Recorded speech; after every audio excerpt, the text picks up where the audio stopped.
وقت کافی ہو چلا، حضرات علماء کرام موجود ہے، اور سب سے بڑھ کر یہ میر کارواں سالار قافلہ حضرت الحاج حکیم مولانا محمد عبداللہ صاحب مغیثی، محتمم جامعہ گلزار حسینیہ اجراڑا و صدر آل انڈیا ملی کونسل، اس وقت ہم سب کے روبرو پیرانہ سالی ذوق و نقاہت کے باوجود تشریف فرما ہے۔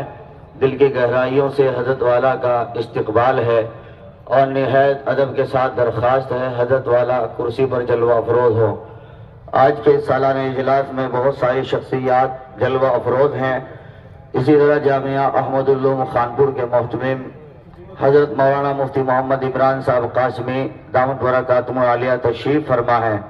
اسی طریقے سے ابراہیمی سے بہت مشہور معروف خانوادے سے حضرت مولانا مفتی احسن زاہد صاحب تشریف رکھتے ہیں۔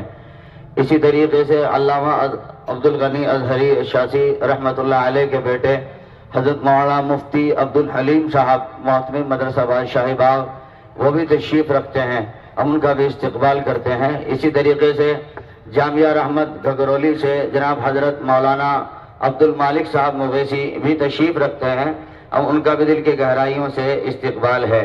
ساتھ ہی اعلان ہے، جامعہ رحمت گھگرولی میں 14 فروری کا جلسہ ہے، کانفرنس ہے، آپ تمامی حضرات سے شرکت کی بھرپور درخواست ہے۔ مولانا کی طرف سے یہ اعلان ہے، حضرت ہم سب کے روبرو جلوہ افروز ہیں، سنیں۔